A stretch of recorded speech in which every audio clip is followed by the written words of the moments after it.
بسم اللہ الرحمن الرحیم۔ کعبۃ اللہ اللہ عز و جل کی نشانیوں میں سے ایک عظیم الشان نشانی ہے۔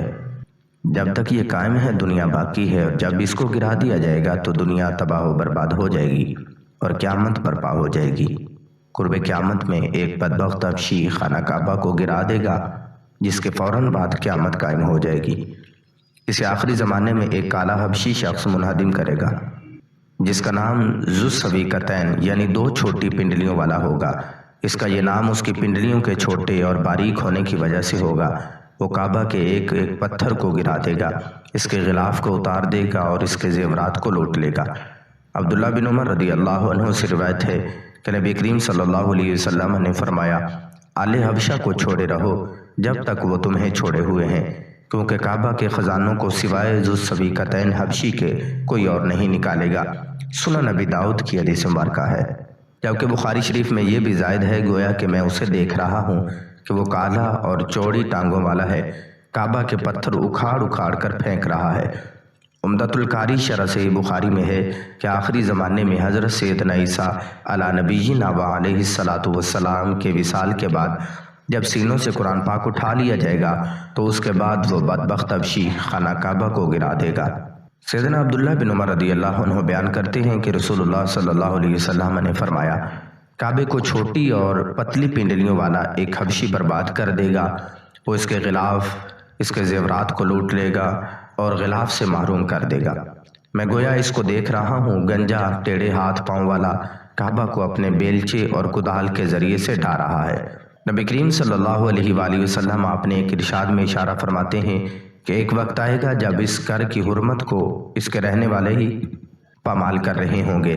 سیدنا ابو ہریرہ رضی اللہ عنہ روایت کرتے ہیں کہ رسول اللہ صلی اللہ علیہ وسلم نے فرمایا کہ ایک شخص، اس شخص سے مراد امام مہدی ہیں، کہ حجر اسود اور مقام ابراہیم کے درمیان بیعت کی جائے گی۔ اس گھر کی حرمت کو اس کے رہنے والے ہی پامال کریں گے، اور جب ایسا ہوگا تو پھر عربوں کی ہلاکت اور بربادی کے بارے میں پوچھا نہ جائے گا۔ پھر حبشہ سے ایک لشکر آئے گا جو کعبہ کو تباہ و برباد کر دے گا۔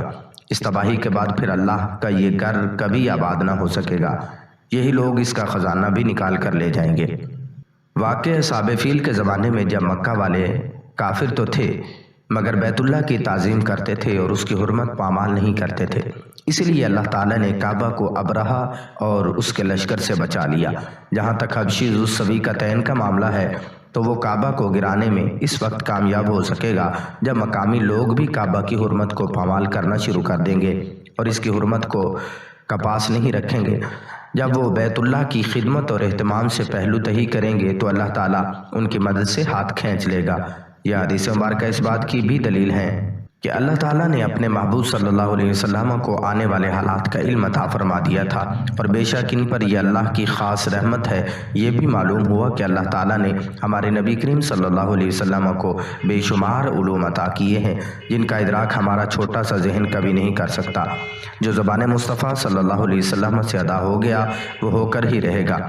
اللہ تعالیٰ فرماتا ہے، اور وہ کوئی بات اپنی خواہش سے نہیں کرتے، وہ تو نہیں مگر وہی جو انہیں کی جاتی ہے۔ یاد رہے اللہ تعالیٰ کے علم کے سمندر کے مقابلے میں نبی کریم صلی اللہ علیہ وآلہ وسلم کے علم ایک قطرہ ہے، مگر یہ قطرہ تمام مخلوقات کے لیے ایک سمندر ہے۔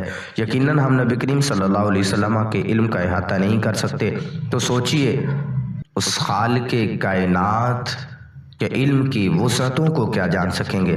نبی کریم صلی اللہ علیہ وسلم نے ہمیں پچھلی امتوں کے بیانات کے ساتھ ساتھ آئندہ پیش آنے والے واقعات کا بھی کثرت سے بتایا ہے۔